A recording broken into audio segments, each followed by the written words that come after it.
laisser balader sur ce coup-là, le camp du président Bazoum va fabriquer un nouveau certificat de nationalité. Cette fois-ci, il ne porte aucun numéro. Puisque la bataille est autour du numéro du certificat, ils ont décidé de présenter un sans numéro. Oui, sans numéro. Et le registre de précédent a même mystérieusement disparu. On justifie cette disparition par le fait qu'il y a eu des travaux dans le bâtiment et qu'il est perdu probablement pendant les transports. Tour de passe-passe, disparu. En réalité, on se retrouve avec 3 certificats de nationalité pour le même candidat. Un portant le numéro 140, un autre le numéro 99 et un troisième censé être l'original qui n'a même pas de numéro. Les choses sont claires. Il y a usage de faux. Son problème, c'est que ceux qui lui ont arrangé les papiers n'ont pas bien arrangé. Malgré le fait que tout semble s'éclaircir, son camp ne se démonte pas. Alors on va maintenant fouiller le certificat qu'il a fourni jusque-là pour les précédentes élections à la députation.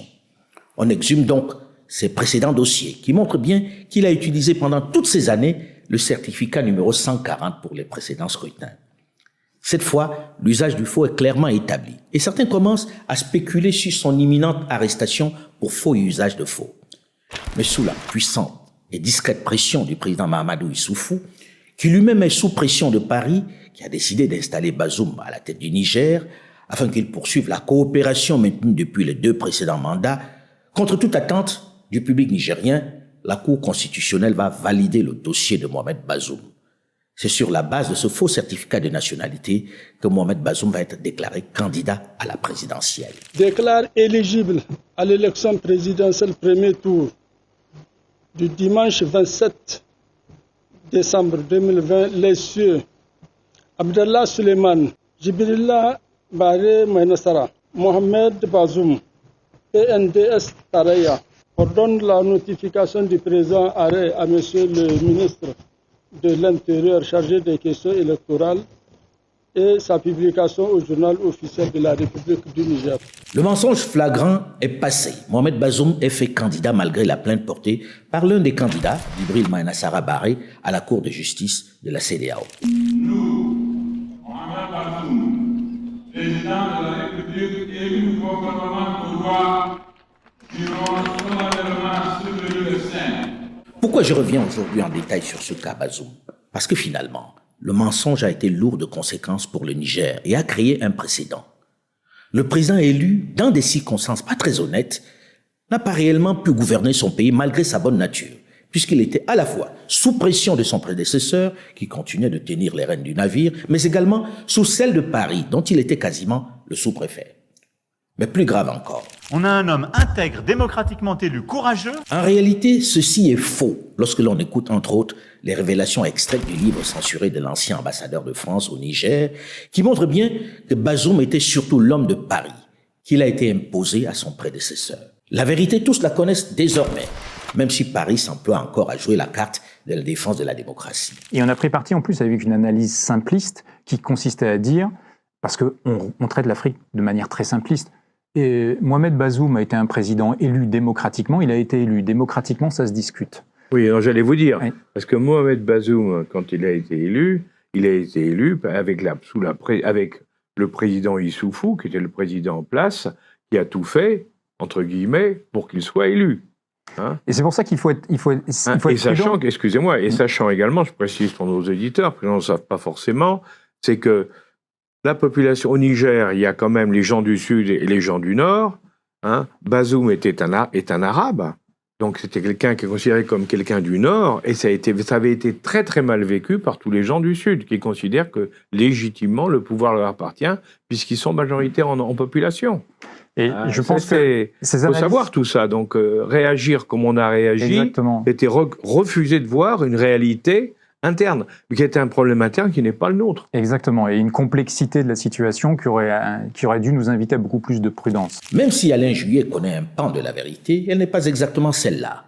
Le rejet dont le président Mohamed Bazoum fait l'objet ne s'explique pas par son origine arabe, non. Les minorités arabes du Niger vivent plutôt pas trop mal sur le territoire. Elles auront du mal à accéder aux affaires, c'est vrai, à raison de leur nombre, mais le cas du président Bazoum s'explique pas du tout par cela.